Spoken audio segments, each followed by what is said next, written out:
Hey everybody, Uncle Rich here for Who's Telling the Truth. Guys, today is October 1st, 2018. This is show 235, and the name of the show is going to be called Opinion Done Right. And I know you're going to say, Rich, what do you mean opinion done right? Did you just make that up? Yeah, I did. And the reason why I made that up is Fox News came out with a new mission statement, or a new slogan, if you want to call it that. And guys, remember how they used to call themselves fair and balanced? And Uncle Rich used to call them frankly biased, because that's what they were. They twisted everything and got everything ass backwards so that people like Uncle Joey don't know if they're coming or going. But guys, we're going to start the show by showing you a clip that presents the new slogan for Fox News. So Judy, can we have clip number 02, please? Here's our buddy Laura Ingram. One place where dissent is allowed. We have voices. We won't be Little silent. volume, Who Kurt. controls my voice? Nobody. Guys, look at that now. Real Fox News. Real news, real honest opinion. All right, Judy, come back to me. Well, guys, what did Uncle Rich do? Uncle Rich shortened it.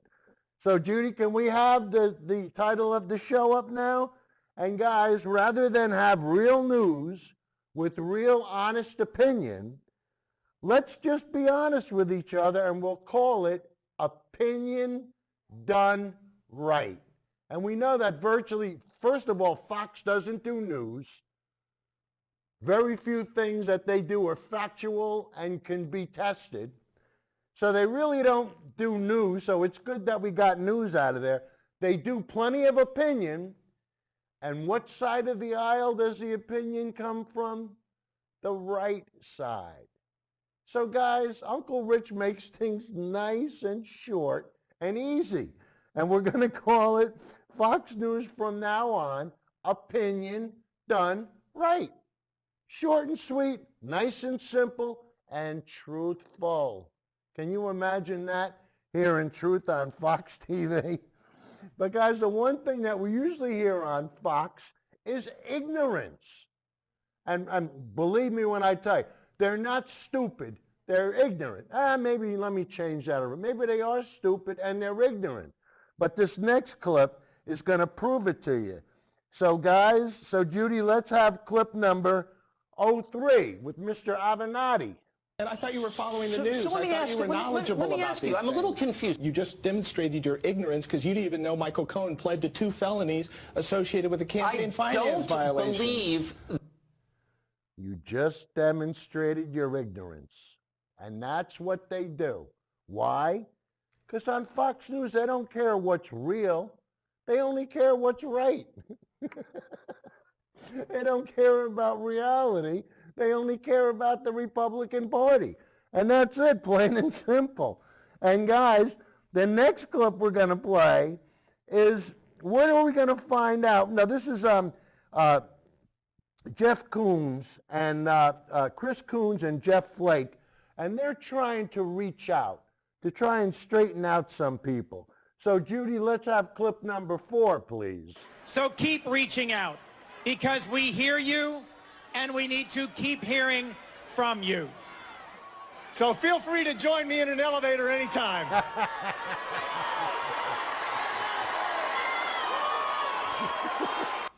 Guys, reach out and join them in an elevator. It doesn't matter where it comes from. Hey, make your voice be heard. When you're unhappy with something, say it. Come right out and say it. Don't hide. And guys, I'll tell you, tonight we're going to have a lot of fun, because tonight's going to be about truth and about exposing some nonsense. So I tell you, we're going to have fun, and we're going to find out who's telling the truth with clip number 5, Judy. So hit it. welcome whatever the committee wants to do because I'm telling the truth. I want to know You're what you telling want the to do. truth? I'm Oh, telling the good. truth. I want That's to know what what we you do want on to do. this I'm show. innocent of this charge. Then you're prepared for an FBI investigation? They don't reach conclusions. You reach the conclusions, No, Senator. but they do investigate questions. They investigate claims, and that's what we want. You said you're 100% innocent. She said she's 100% innocent. Who's telling the truth? That's what we got to find out. And guys, the only way to find that out is with an FBI investigation. And this is driving Uncle Joey nuts because he realizes that his court-appointed pick, the one that Trump really wants, so that this guy can get into the Supreme Court and defend Trump when we impeach him after the blue wave comes.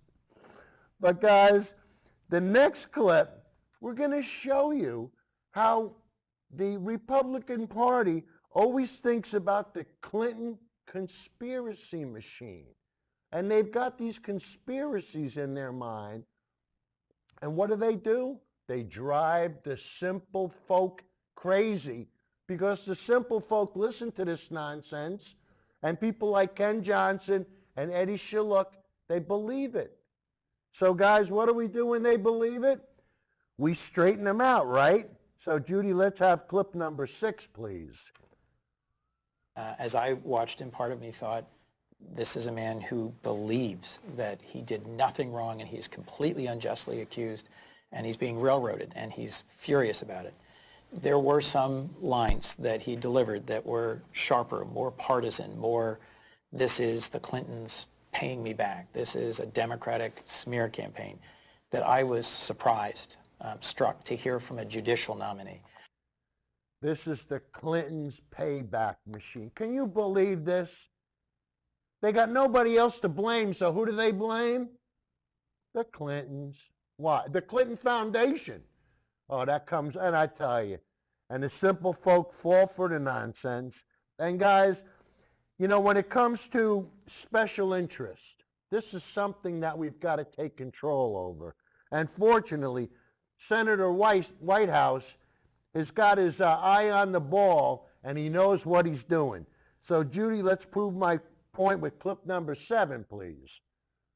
Big Republican special interests on the winning side of those 70 5-4 partisan victories, the fruits of their political labor. People are catching on. People are catching on. Why do you think I'm here? Why do you think Judy helps me every week? Kurt's out there in the control room. Hey guys, we put a lot of effort into this show, and it's really starting to show. And I tell you, I couldn't be happier. But the next clip we're gonna play is, how does corporate America buy the government? And you're gonna say, oh, Rich, stop with this nonsense. Nobody's buying the government. Guys, it's very simple. Corporate interest is buying the politicians. They're giving the politicians enough money, enough dark money, so that they can get reelected. And when they get reelected, who do they owe their allegiance to? Aha. So now you're starting to get the idea, and you're starting to see how it all works. So, Judy, let's prove my point with clip number 8, please.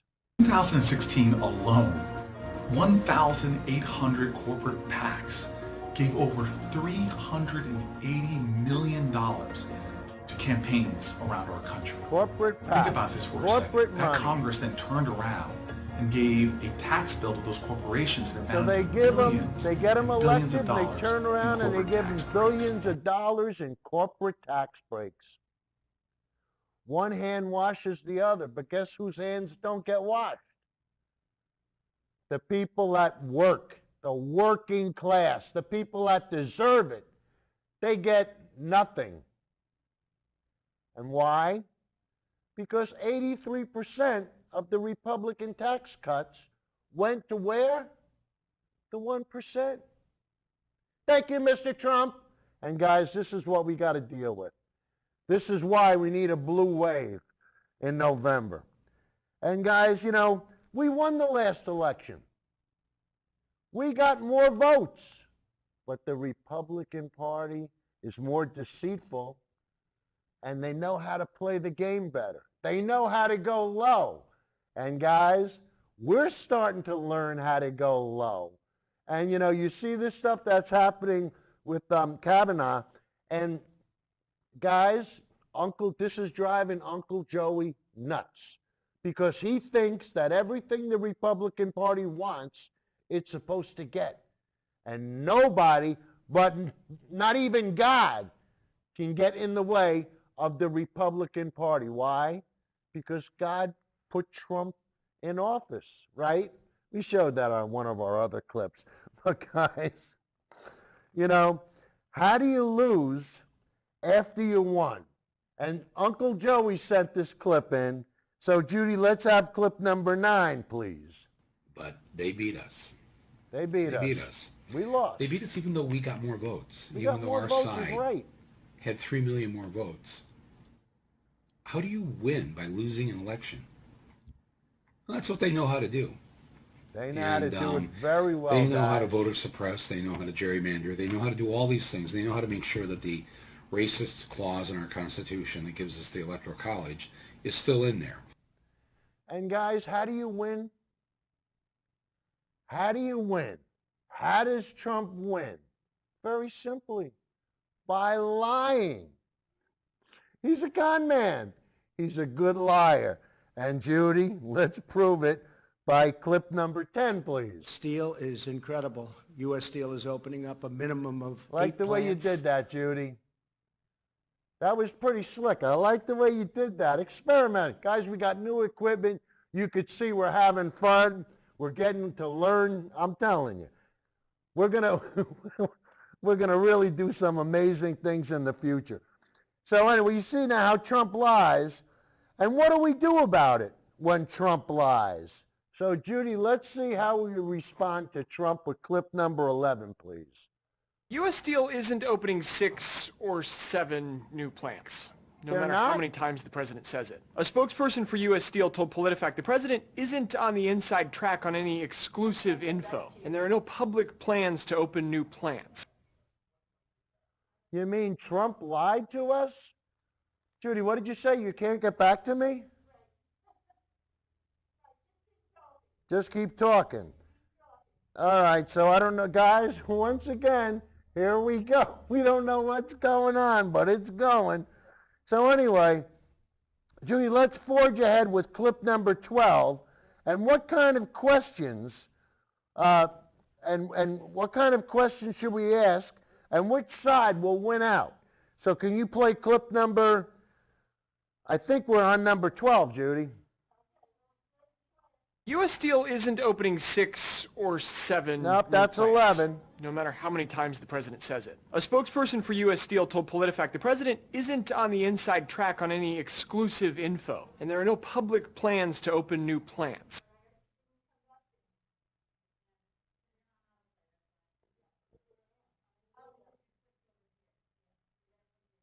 All right. Guys, we're having some difficulties again.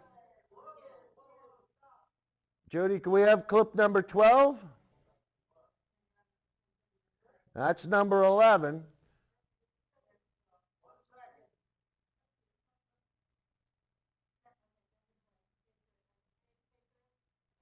People are thinking that the politics could get really awkward. That's number... Conservatives generally don't support strikes. But what are they going to do if the industry that strikes is one that Trump 12. loves to love? This is going to be the real test, right? Because Trump is a businessman and he is a friend of the working man, or so he says. Yes. So this is where we're going to have the division about decide which side's going to win out. Which side do you think is going to win out? Okay. Guys, I have no idea what's going on. Just keep going. Yeah, well. All right. All right, so guys, I just don't know what to do anymore. So we'll play clip number 25.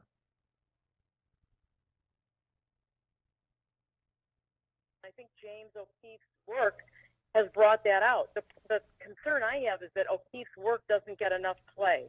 It doesn't get enough, not visible enough, because the mainstream media is trying to bury it. So you only get it out on social media. Okay, we seem to be back on track. But Judy, can you play that again? And Kurt, can you give me more volume because I couldn't hear it? So 25, please. I think James O'Keefe's work has brought that out. The concern I have is that O'Keefe's work doesn't get enough play. It doesn't get enough, not visible enough, because the mainstream media is trying to bury it. So you only get it out on social media.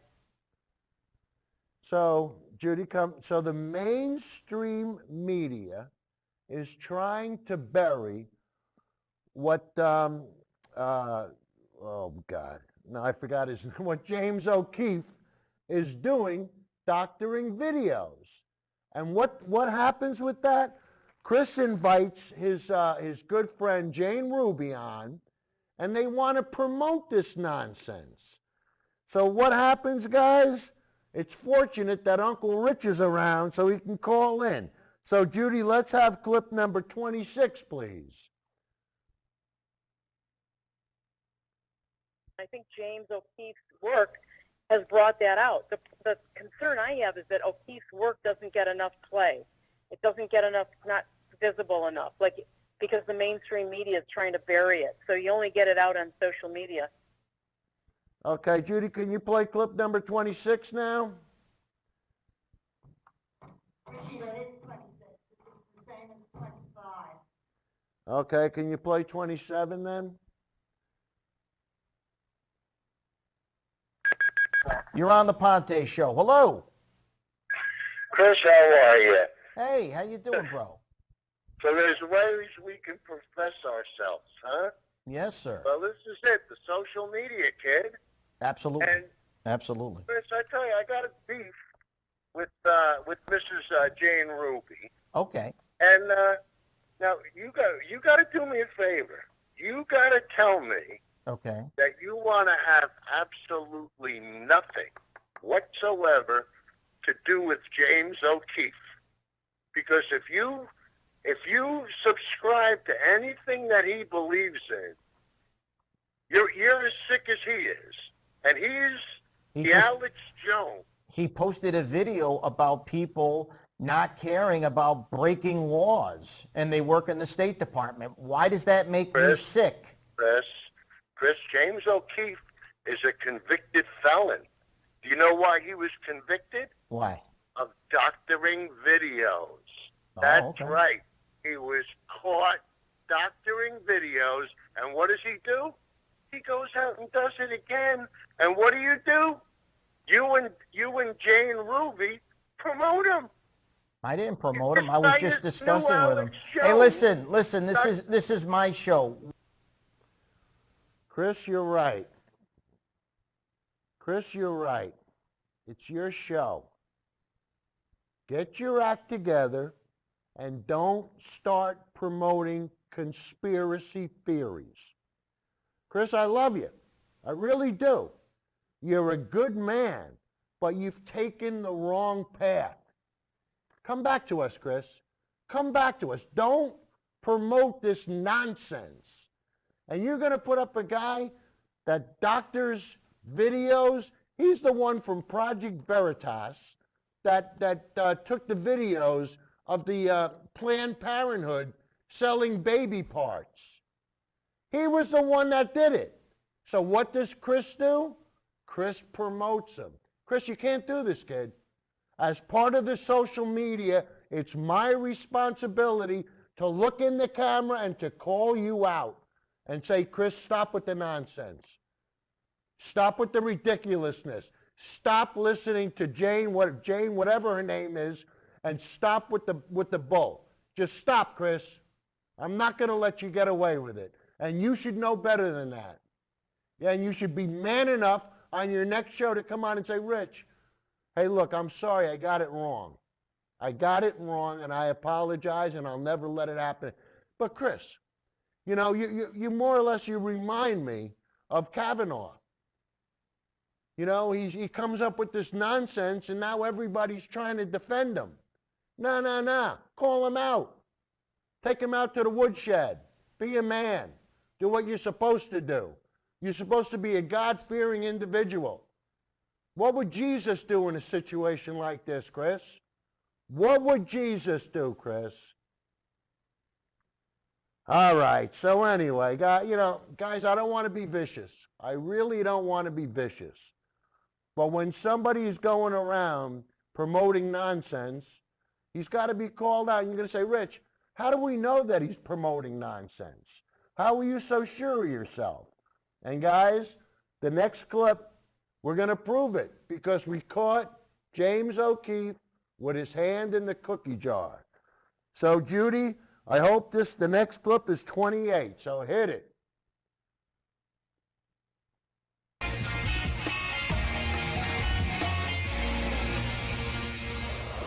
Thing one tonight, since accusations broke of sexual misconduct and abuse by Roy Moore, there have been attempts to discredit the accusers and the journalists.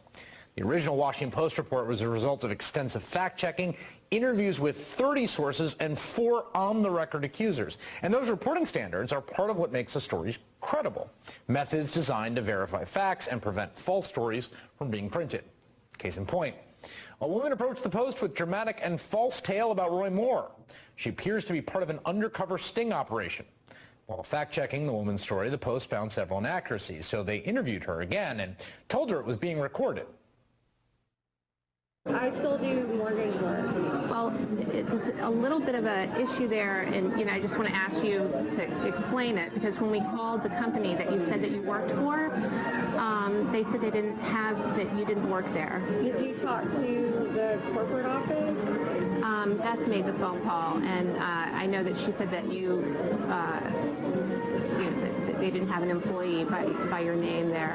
Yeah. That was one of several inaccuracies and big red flags, including a GoFundMe page bearing the woman's name claiming, I've accepted a job to work in the conservative media movement to combat the lies and deceit of the liberal MSM.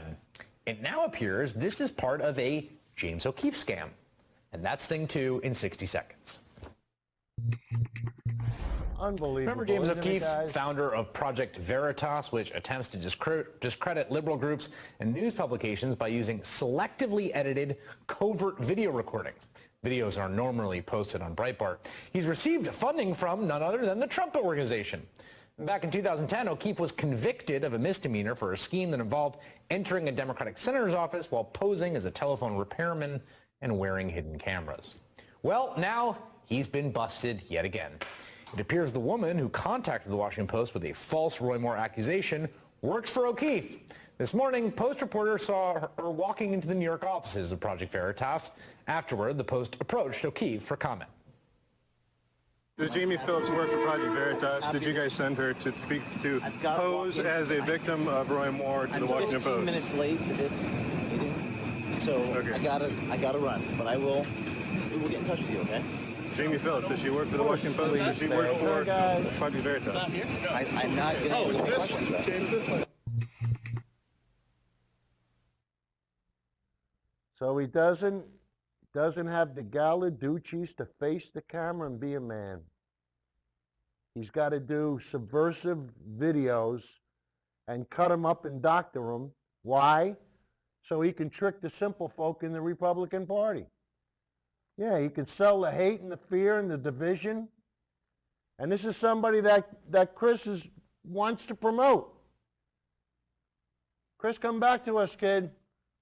It's never too late, but you got to stop. Because I'm not going to let you get away with it. And this is nothing personal.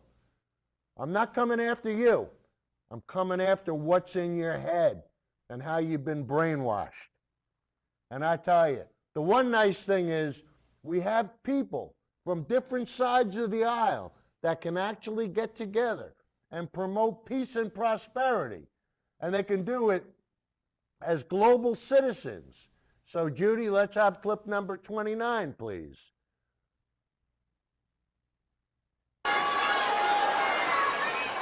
Hi, global citizens. I'm Chris Coons, a Democrat from Delaware. And I'm Jeff Flake, a Republican from Arizona.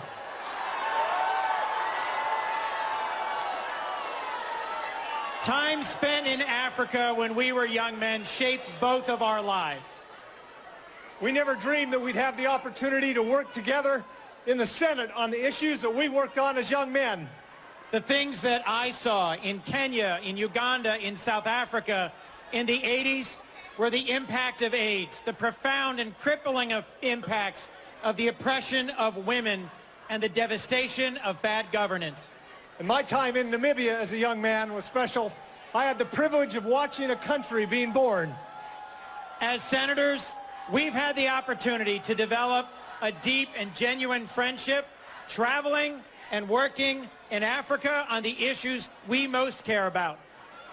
To tackle girls' education, health crises, peace and prosperity abroad, because a stable and prosperous world keeps all of us strong and prosperous. It was our personal relationship that made the politics of compromise that prevailed yesterday possible. So we're here to support bipartisan leadership on foreign aid. We need the rest of the world to see democracy working here at home.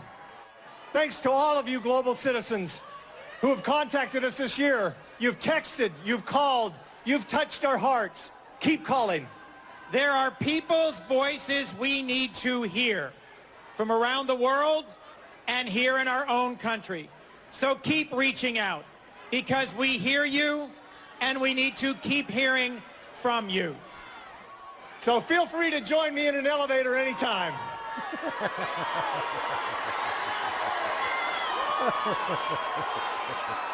We are standing here united for foreign aid. We're standing here united for democracy. And we're standing united for gender equality. And so are you. Thank you. Citizens, good night. Guys, you got to reach out. And that's why I'm here. You know, I'm reaching out. And, you know, hopefully Chris will start to reach out in a positive way. But guys, you know, you see two people from different sides of the aisle. And why are they embracing the idea that something ain't kosher with Kavanaugh? I mean, what's going on there?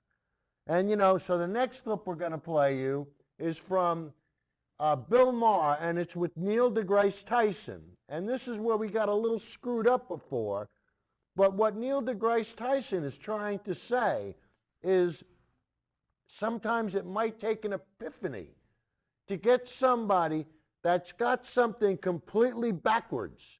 Like, let's say, a creationist who thinks the world is only 6,000 years old, when he finally has an epiphany and he realizes that the universe is 13 billion years old, and he's finally able to face facts and embrace reality.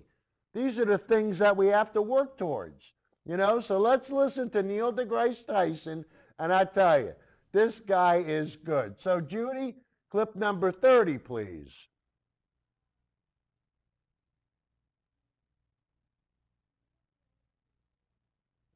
Jesus.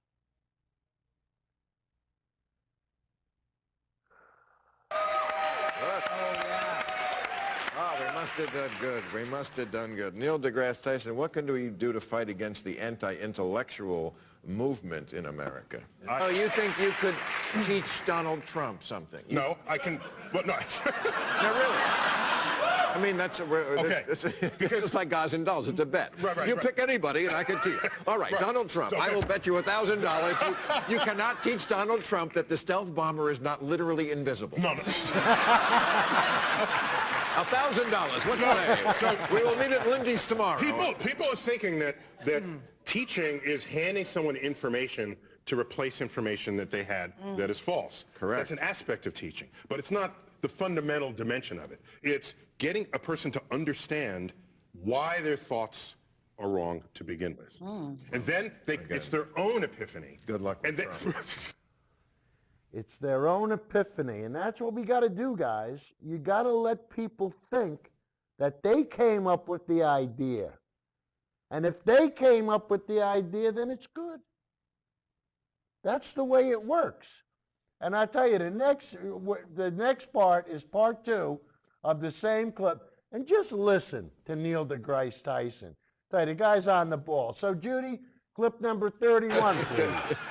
Yeah, I don't think you could. I mean, he's not going to have an epiphany because, anyway. Here's what I would tell him. I would say, look, Donald, innovations in science and technology are the engines of tomorrow's economy.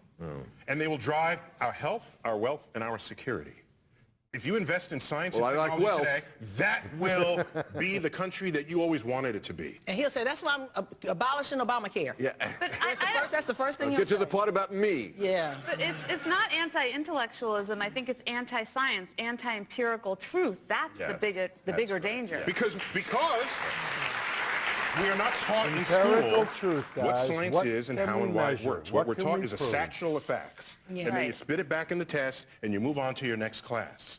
Science is a way of querying the world. It's a way of knowing what is true and what is not, and establishing the objective reality in which we all must function. And if you don't have those capabilities and you gain power, oh my gosh, that's the beginning of the end of an informed democracy. And there is a large section of this country that is not, interested in objective reality. You get them interested. And you get them. Well, And they're not critical thinkers as well. Yeah. And you have to reach them where they are. And it's sometimes it's and you're right. Okay, what's that? No.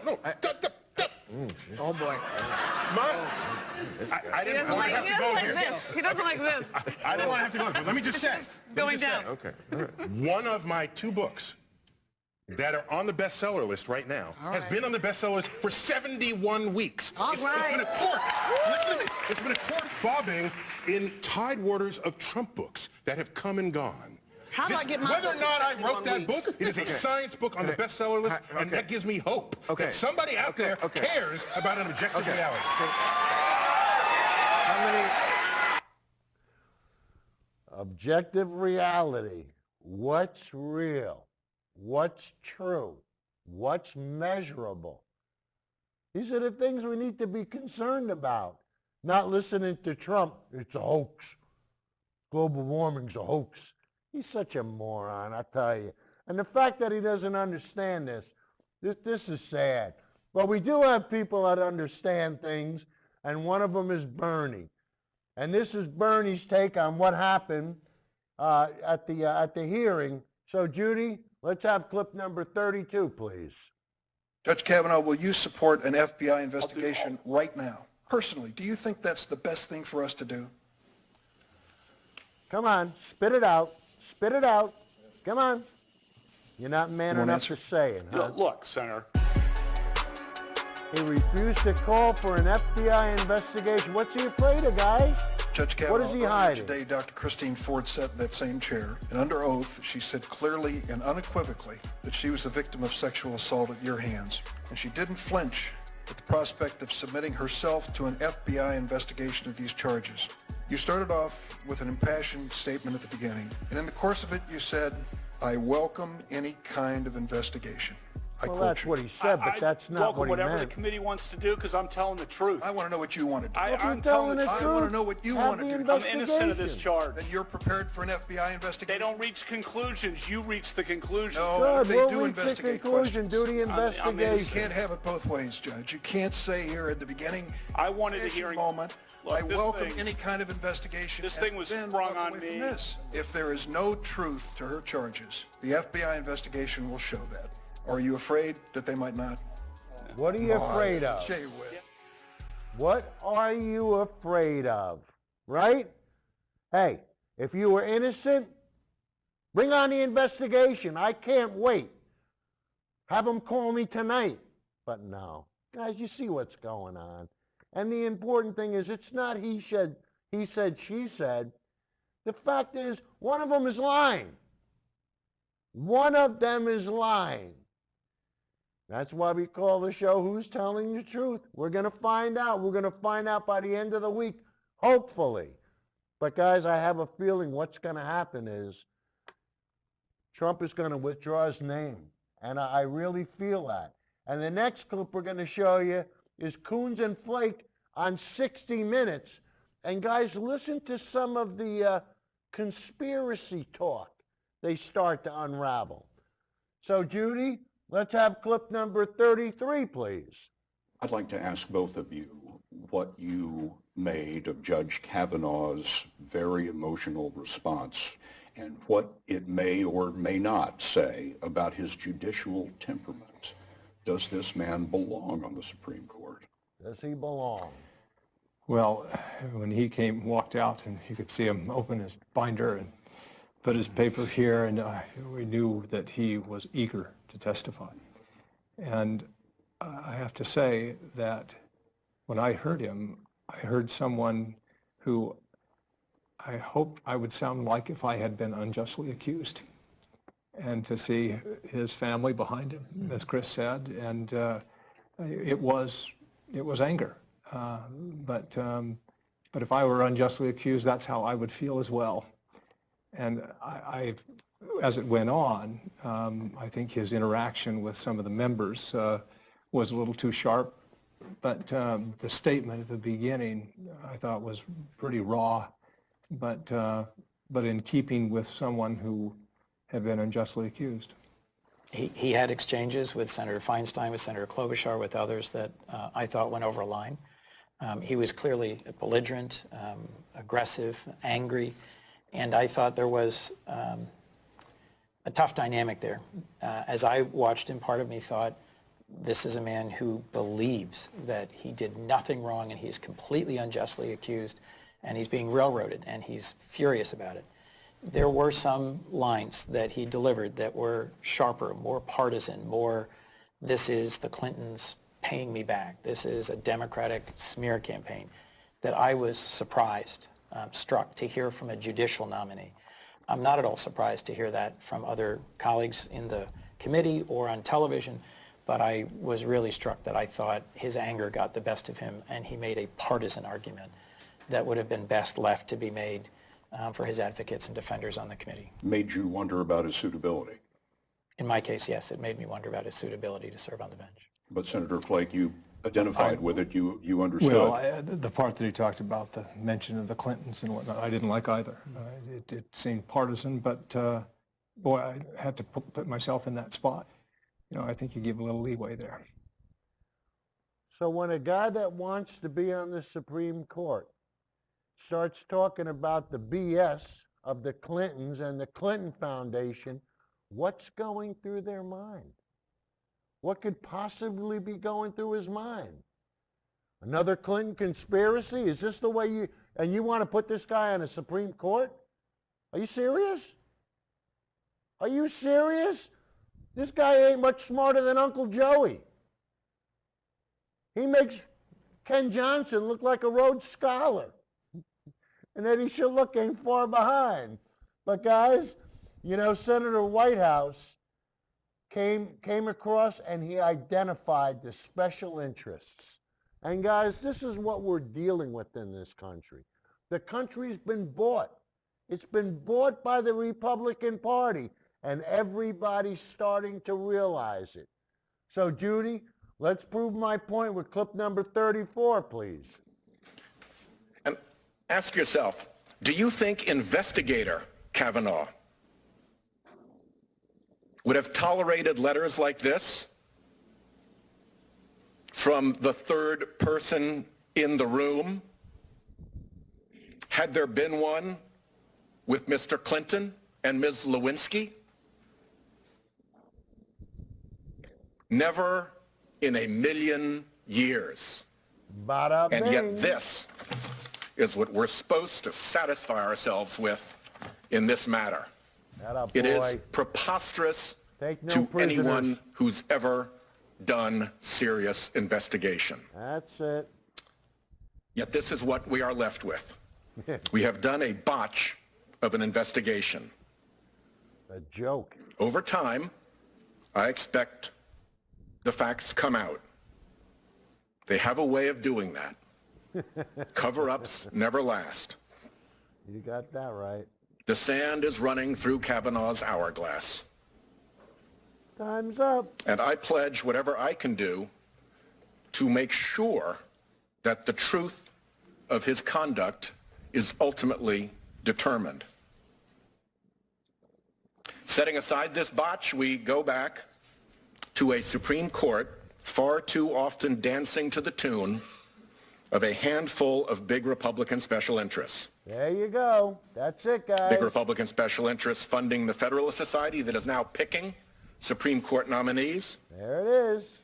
Big Republican special interests using the unlimited dark money power the Supreme Court gave them to mount TV ad campaigns for Supreme Court nominees. Big Republican special interests funding frequent flyer amici, so-called friends of the court, fly for free. That's offering good. constant instruction and encouragement to the 5 Republicans on the Supreme Court. But the working class people have to pay, right? And big Republican special interests on the winning side of those 70 5-4 partisan victories, the fruits of their political labor. The fruits of their political People are catching on. labor. The record of this is undeniable. We're catching on is right. And as I said, it will be a disaster for the court. We won't get fooled again, guys. It's that simple. It's just that simple. I mean, now we got the internet, we got the social media. We're not going to let them give us the double reverse. And Cory Booker has a nice way of explaining how money is in politics and how it controls most everything that you see and hear. So, Judy, clip number 35, please. In a democracy, we all matter. Our voice and our vote must matter. But since the disastrous Citizens United case in the United States Supreme Court, we now have the voice of millions of Americans being muted and drowned out by millions and billions of dollars of corporate cash pouring into elections all around this country. This is damaging the United States. It's damaging It's ruining the our country. It's not democracy. damaging. It's ruining. That's why I have said I will not take corporate contributions. Attaboy. I've joined the End Citizens Use the United Bernie movement approach. Get and the make money myself an from example of who we can be the working people. if we get rid of corporate contributions. Nearly half of all super PAC money In came 2016 from how many alone, donors? 1,800 corporate PACs Wow. gave over So what's the average there, guys? $380 million 1,800 to into campaigns around our 300 country. million? Think about this for How a much second. did they That give Congress then per turned donation? around and gave a tax bill to those corporations that amounted to billions and billions of dollars in corporate tax breaks. We now, as a nation, are seeing middle-class families suffer.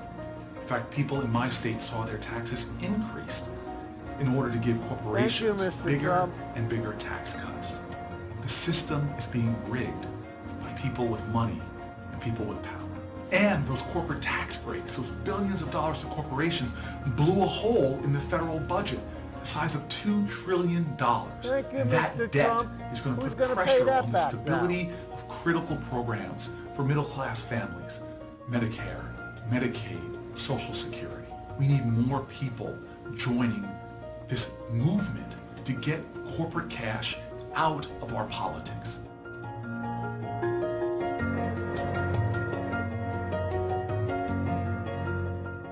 I will do everything I can to help us to win this fight, but I can't fight alone. We need more people to be a part of this movement. We need you. Take action. Call your senator and congressperson and ask them to give up corporate contributions. Let's take back our democracy. Let's take back our nation. Let's make it about people. We, the people, form this union. Let us make sure that now we, the people, preserve it. End Citizens United. Together, we can make our democracy thrive again. End Citizens United.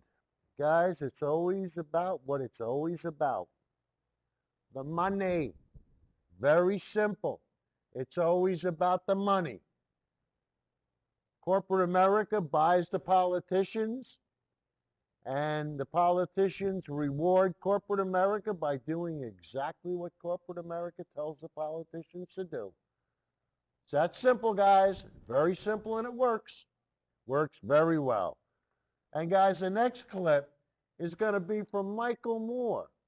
And even though we won the popular vote, we lost. And why did we lose?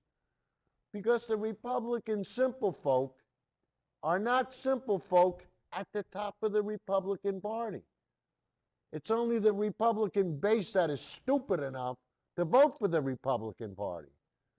But the people at the top of the Republican Party, the 1%, are very crafty. They know exactly how to do it. So let's take a look at Michael Moore's take on this with clip number 36, Judy. Hit it. I guess, you know, look, I don't want to give you any false hope here. The level of my optimism has gone down to quite a degree. I still have it. Obviously, I'm doing this. I'm making a movie.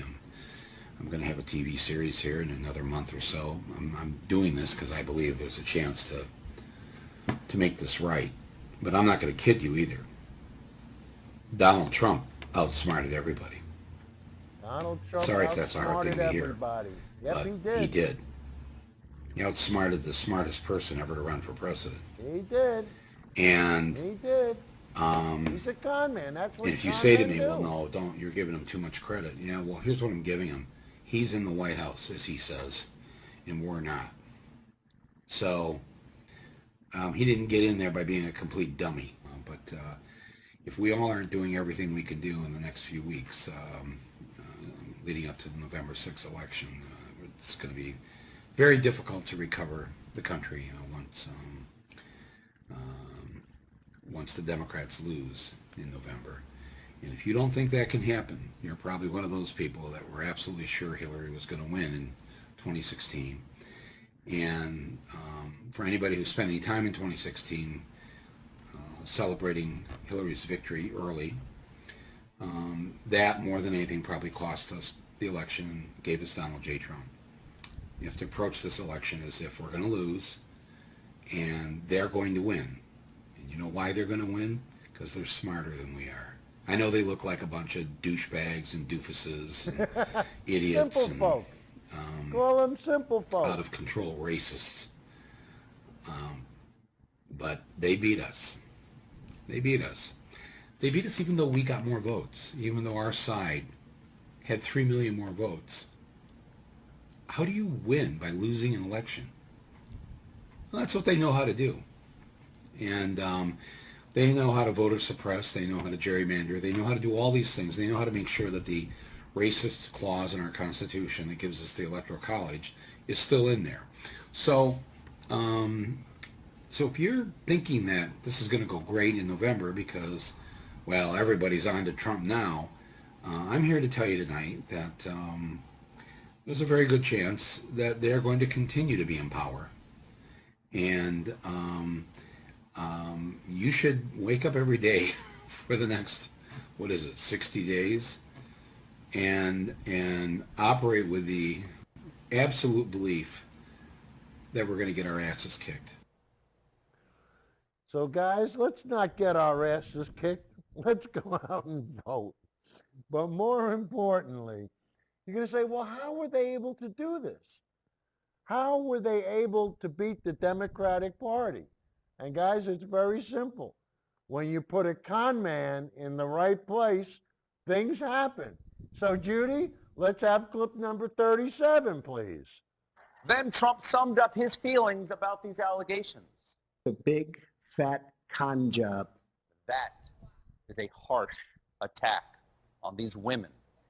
But it would make an honest slogan, Trump 2020, a big, fat con job. I'll go for that. And guys, the next clip is going to show us, we did a clip back on August 6th on show number 228. And we're going to start off by showing you a couple of Fruit Loops in Russian t-shirts at a Trump rally. And guys, this is an old show that we did, and I want to point out to you how Trump lied to us, and then we're going to show you how he lied to us. So, Judy, clip number 38, please. But, guys, what makes these people do things like this? It's because Trump lies to them. Kirk, can I get a little volume? He comes right out and lies boldly in public. And, guys, I have a hard time keeping up with it. But this next still, we're going to show you one of the claims that Trump made. So, Judy, let's have number 24, and you'll see it says U.S. Steel. Trump claimed that U.S. Steel was opening 7 new plants. He told his audience Tuesday that 6 plants were coming and upped that number to 7 on Thursday. The company has made no such announcement, a spokesman told the Associated Press, that any plans to open new plants would be announced on the company's website. So, guys, can you believe that? He just boldly comes out with this nonsense, and he just pitches it. And, guys, if we take it, Judy, if you go to the next still, once again, we'll fact check it. So this is number, let's see, go to number, the next still is number 25. And we'll fact check it, and you'll see, there you go. Trump says steel opening, U.S. Steel opening mills, not so. And guys, to him, it doesn't matter. He just makes these statements, and he doesn't care. And it reads, President Donald Trump is crediting his tariffs with persuading U.S. Steel to open a half a dozen plants. That's not so. All right, Judy, come back to me. All right, guys. So we're going to wrap up the show with one final clip. And, guys, this is on a movie that it's going to be coming out at the end of the month, and it's called Active Measure. All right. So, Judy, the next clip we're going to play is going to verify the fact of everything that we just said, and this is from PolitiFact check. So anyway, Judy, let's have clip number 39, please. U.S. Steel just announced that they're building 6 new steel mills. Wrong. Half of them had tears coming down because we opened a tremendous United States steel plant. They're opening up 7 other plants. Why U.S. are Steel you just lying announced they're like expanding or building 6 new facilities. The head of U.S. Steel called me the other day, and he said, we're opening up 6 major facilities and expanding facilities that have never been expanded. U.S. Steel isn't opening 6 or 7 new plants, no matter how many times the president says it. A spokesperson for U.S. Steel told PolitiFact the president isn't on the inside track on any exclusive info, and there are no public plans to open new plants. U.S. Steel does have plans to upgrade some parts of facilities and restart some previously halted operations. And several other steel companies are building or expanding a handful of facilities around the country, but not U.S. Steel.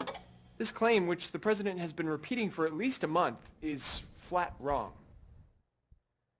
He's flat wrong. And guys, I tell you what, the next clip, Trump has got a real fight on his hands because now he's going to be fighting the working class that works in the steel mills. And what did Trump's tax cuts do? The money went to the top. What about the workers who sacrificed and gave back to the company? What did they get? They got Stugats. Why? Thank you, Mr. Trump. So, Judy, we're going to end up with clip number 39, and at the end of it, we'll roll the credits, and we'll thank Martino's for their dynamite pizza that we had tonight. So, Judy, clip number 39. This should be a great time to be an American steelworker. It should be. Demand's up. Hiring's up. You got it. This guy is in the White House. We're going to be instituting tariffs. Workers are back on the job. and we are once again pouring new American steel into the spine of our country. Trump kept those promises. About time, right? And for now, at least, they seem to be giving the steel industry a shot in the arm. In the first quarter after Trump announced his steel tariffs, the industry's profits more than doubled. For steel workers, though, it's another story. They're still struggling, and they want their share of the steel boom. They want their share. I've been a steel worker for 18 Socialism. years, and I've never seen anything like this in my life, where this company won't even negotiate with us. They won't In negotiate. a hotel in downtown Pittsburgh, leaders of the United Steelworkers Union and the U.S. Steel Company are trying to negotiate a new contract. The word around town is the talks aren't going very well. Steelworkers are preparing for a historic strike that could come any day now. In the Mon Valley, just south of Pittsburgh, U.S. Steel has giant plants that date all the way back to Andrew Carnegie. Workers here have voted to strike if they don't get a new contract with a raise. Quick. Too soon. Hit it right into me. Justin Ellsworth is 37. He's worked at U.S. Steel's Clairton Coke Works plant for 13 years.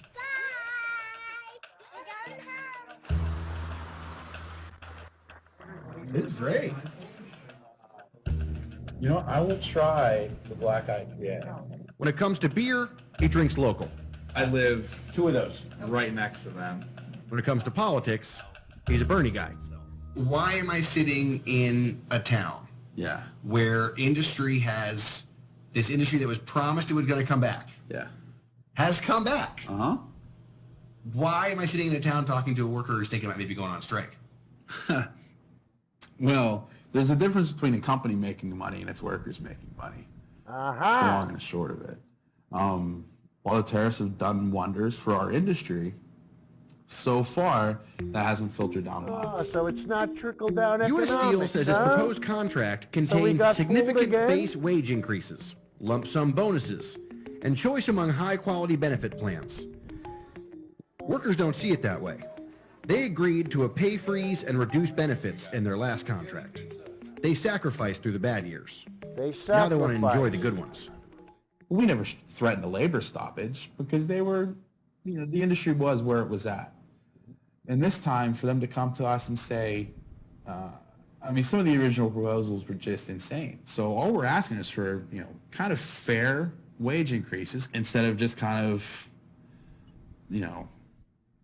making $2 billion and them kind of coming around the back and go, okay, let's see how much this we can shove up your ass at the same time that we're making all this money. Whoa. Corporations do that. A work stoppage could literally be Oops. I guess that's the end of it, huh, Judy? What about okay, and here's all our credits. So guys, we're getting better here, right? I mean, I got to say goodnight, but next week we'll have some more fun. Take care, everybody. And there's our buddy Marco. Thank you, Marco.